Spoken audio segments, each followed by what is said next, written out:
പ്രിയപ്പെട്ടവരെ, നമസ്കാരം. നമ്മൾ ഇന്ന് ശ്രീനാരായണ ഗുരു ഓപ്പൺ യൂണിവേഴ്സിറ്റിയുടെ MA മലയാളം 2ാം സെമസ്റ്ററിലെ ഭാഷാശാസ്ത്ര പഠനത്തിൻ്റെ ഒരു പ്രീവിയസ് ക്വസ്റ്റ്യൻ പേപ്പർ ചർച്ച ചെയ്യുകയാണ്. ഒന്നാമത്തെ ചോദ്യം, പാണിനിയുടെയും അരിസ്റ്റോട്ടിലിൻ്റെയും ഭാഷാ നിർവചനങ്ങൾ താരതമ്യം ചെയ്യുക. വ്യത്യസ്ത കാഴ്ചപ്പാടുകളിലൂടെ ഭാഷയെ നോക്കിക്കണ്ടവരാണ് പണ്ഡിത സമൂഹം. ആശയവിനിമയത്തിനുള്ള ശബ്ദാധിഷ്ഠിതമായ ഒരു ഉപാധിയാണ് ഭാഷ. പാണിനി ഭാഷയെ നിർവചിച്ചത് ഇങ്ങനെയാണ്: വ്യക്തയാം വാചി. മനസ്സിലുള്ളത് വ്യക്തമായ വാക്കുകളിലൂടെ പ്രകടിപ്പിക്കുമ്പോഴാണ് ഭാഷ പൂർണ്ണമാകുന്നത്. മനസ്സിലുള്ളത് വ്യക്തമായി വാക്കുകളിലൂടെ പ്രകടിപ്പിക്കുമ്പോഴാണ് ഭാഷ പൂർണ്ണമാകുന്നത്. അർത്ഥത്തോടു കൂടിയ ശബ്ദം എന്നാണ് അരിസ്റ്റോട്ടിൽ ഭാഷയെ നിർവചിച്ചത്. ശബ്ദവും അർത്ഥവും ചേർന്നാലേ ഭാഷയാവുകയുള്ളൂ. അർത്ഥമുള്ള ശബ്ദമാണ് വാക്കുകൾ. അർത്ഥമുള്ള ശബ്ദമാണ് വാക്കുകൾ. വെറും ശബ്ദം മാത്രമായാൽ ഭാഷയാവില്ല. ശബ്ദത്തിന് പിന്നിൽ അർത്ഥം വേണം. അർത്ഥമുള്ള ശബ്ദമാണ് വാക്കുകളായി മാറുന്നത്.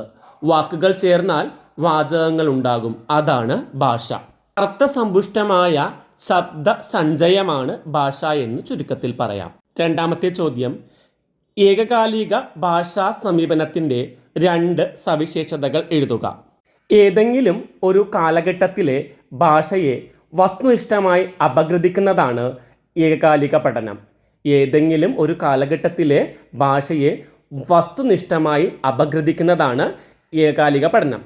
നിശ്ചിത കാലത്തെ വാമൊഴി ഭേദങ്ങളെയോ കൃതികളിലെ ഭാഷയെയോ ആസ്പദമാക്കിയാണ് പഠനം നടത്തുന്നത്. വസ്തുതകൾ വിവരിക്കുക, ഘടനയെ വ്യക്തമാക്കുക എന്ന അർത്ഥത്തിൽ ഏകകാലിക പഠനങ്ങൾക്ക് സാമാന്യമായി അവലംബിക്കുന്ന സമീപന രീതിയെ വിവരണാത്മകം എന്നും ഘടനാത്മകം എന്നും വിളിക്കാം. വിവരണാത്മക രീതിയുടെ പ്രത്യേകതകൾ: വസ്തുനിഷ്ഠമായ വിവരണം മാത്രമാണ് പഠന ലക്ഷ്യം. സംഭരിച്ച വസ്തുക്കളെ അവലംബമാക്കിയാണ് അപഗ്രഥനം നടത്തുന്നത്. ഇന്ന പ്രയോഗം ശരി, മറ്റുള്ളവയെല്ലാം തെറ്റ് എന്ന വിധിനിർണയം നടത്തുന്നില്ല. വ്യത്യസ്ത പ്രയോഗങ്ങളെ അവ ഏത് സാഹചര്യങ്ങളിൽ പ്രത്യക്ഷപ്പെട്ടുവെന്ന് ചൂണ്ടിക്കാണിക്കുകയാണ്.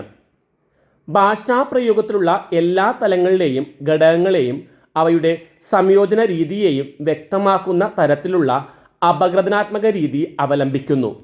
ഏകകാലിക അപഗ്രഥനത്തിന് ഒരേയൊരു വീക്ഷണകോൺ മാത്രമേയുള്ളൂ. അത് ഭാഷകരാണ്. ഭാഷകരിൽ നിന്ന് തെളിവ് സ്വീകരിച്ചാണ് ഈ പഠനം മുന്നോട്ട് പോകുന്നത്. മൂന്നാമത്തെ ചോദ്യം, ഗ്രിമ്മിൻ്റെ സിദ്ധാന്തം വിശദമാക്കുക. ഭാഷകൾ തമ്മിലുള്ള ജൈവബന്ധത്തെപ്പറ്റി വ്യക്തമായ ധാരണ പുലർത്തിയിരുന്ന ഭാഷാശാസ്ത്രജ്ഞനായിരുന്നു റാസ്ക്. 1814 അദ്ദേഹം രചിച്ച ലേഖനത്തിൽ ഗ്രീക്ക്, ലാറ്റിൻ, ജർമാനിക് ഭാഷകളിലെ ശബ്ദരൂപങ്ങൾ എങ്ങനെയാണ് ഒരേ രീതിയിൽ വരുന്നതെന്നും അവ സ്ലാവിക്, ബാൾട്ടിക് ഭാഷകളോട് പുലർത്തുന്ന ബന്ധങ്ങളും വളരെ കൃത്യമായി വിവരിച്ചിട്ടുണ്ട്. 1814 അദ്ദേഹത്തിൻ്റെ ഓർമ്മക്കുറിപ്പിൽ വ്യാകരണങ്ങളെയും പദങ്ങളെയും പറ്റിയുള്ള വിവരങ്ങൾ കാണാനാകും. ഇതിൻ്റെ അടിസ്ഥാനത്തിൽ ജർമാനിക് ഭാഷകളിലെ വാക്കുകളിൽ വ്യഞ്ജനാക്ഷരങ്ങളുടെ സ്ഥാനചലനം ഭാഗികമായി നിർണ്ണയിക്കുകയും ചെയ്തു. പിന്നീട് ഈ വിഭാഗത്തിൽ ജേക്കബ് ഗ്രിം പഠനം നടത്തി ചില നിരീക്ഷണങ്ങൾ അവതരിപ്പിച്ചു.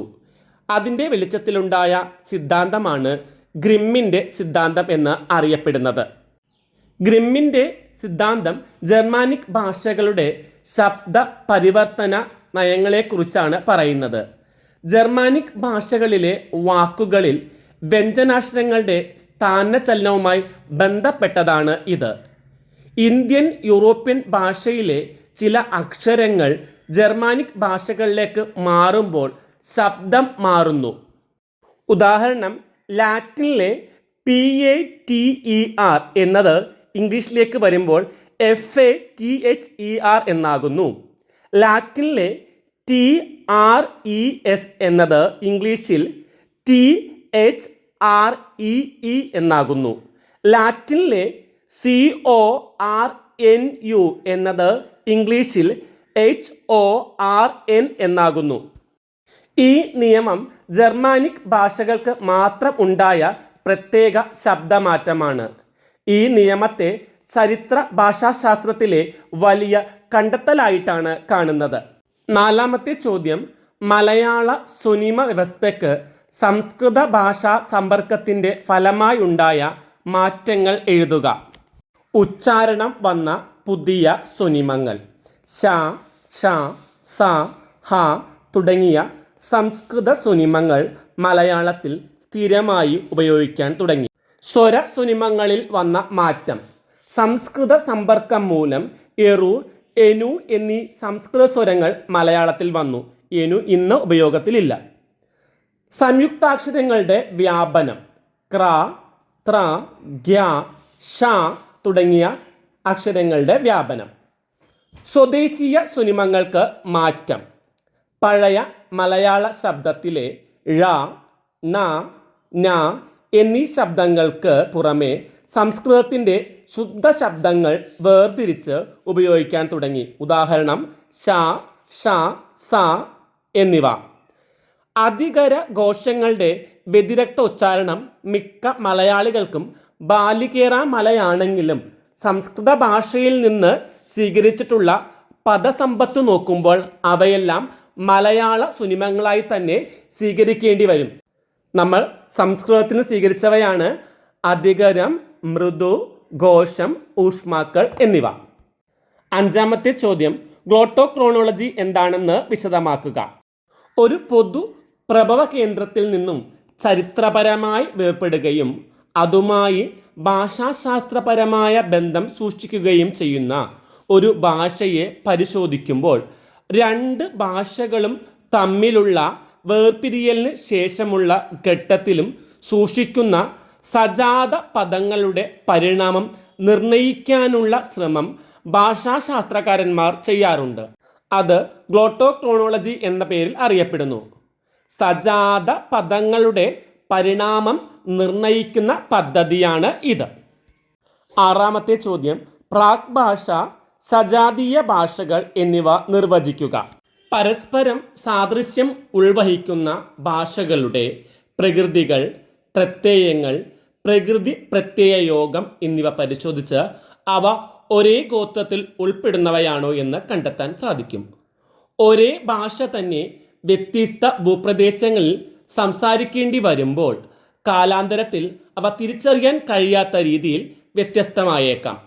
അത്തരം ഭാഷകളെയെല്ലാം ഒരേ ഗോത്രത്തിൽ ഉൾപ്പെടുത്തി അവയ്ക്കെല്ലാം പൊതുവായ പ്രാക് രൂപം ഉണ്ടെന്ന് കൽപ്പിച്ചാൽ അതിനെയാണ് പ്രാക് ഭാഷ എന്ന് പറയുന്നത്. പ്രാക് ഭാഷയിൽ നിന്ന് പുതിയതായി ഉണ്ടായി വരുന്ന ഭാഷകൾക്കാണ് പുത്രി ഭാഷകൾ എന്ന് വിളിക്കുന്നത്. അവ തമ്മിലുള്ള പരസ്പര ബന്ധം സൂചിപ്പിക്കാൻ അവയെ സജാത ഭാഷകൾ എന്നാണ് വിളിക്കുന്നത്. ഗ്രീക്ക്, ലാറ്റിൻ തുടങ്ങിയ ഭാഷകൾ പരിശോധിച്ച് പ്രോട്ടോ ഇൻഡോ യൂറോപ്യൻ ലാംഗ്വേജ് എന്ന സങ്കല്പത്തിൽ എത്തിച്ചേർന്നത് ഈ രീതി ഫലപ്രദമായി ആവിഷ്കരിച്ചതിൻ്റെ തെളിവാണ്. സജാതീയ ഭാഷകൾ എന്നാൽ പൊതുവായ ഒരു പൂർവിക ഭാഷയിൽ നിന്ന് ഉരുത്തിരിഞ്ഞ ഭാഷകളെയാണ് സജാതീയ ഭാഷകൾ എന്ന് പറയുന്നത്. മലയാളത്തിൻ്റെയും തമിഴിൻ്റെയും പൂർവ ഭാഷയായി സങ്കല്പിക്കുന്നത് പൂർവ ദ്രാവിഡത്തെയാണ്. ദ്രാവിഡ ഭാഷകൾക്കെല്ലാം പൊതുവായ ഒരു പൂർവിക ഭാഷ നിശ്ചയിക്കുന്നവരും ഉണ്ട്. അടുത്ത ചോദ്യം നോക്കാം. ശൈലീ വിജ്ഞാനീയത്തിൻ്റെ പ്രാധാന്യം വ്യക്തമാക്കുക. സർഗാത്മക രചനകളിലെ ശൈലിയെക്കുറിച്ചുള്ള ഭാഷാശാസ്ത്ര പഠനമാണ് ശൈലീ വിജ്ഞാനീയം. സർഗാത്മക രചനകളിലെ ശൈലികളെക്കുറിച്ചുള്ള ഭാഷാശാസ്ത്ര പഠനം. ഭാഷാ പഠനത്തിൻ്റെയും സാഹിത്യ പഠനത്തിൻ്റെയും സംലയനമാണ് ഇവിടെ നടക്കുന്നത്. നിയതമായ അർത്ഥത്തിൽ ശൈലി എന്നാൽ രീതി എന്നാണ് അർത്ഥം.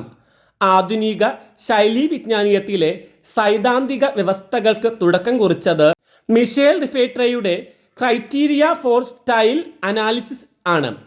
ഭാഷാശാസ്ത്രത്തിലെ ഘടനാവാദത്തിൻ്റെ ആവിർഭാവത്തോടെ ആധുനിക ശൈലീ വിജ്ഞാനീയ പഠനങ്ങൾ കൂടുതൽ ശ്രദ്ധ ആകർഷിക്കുകയും വളരുകയും ചെയ്തു.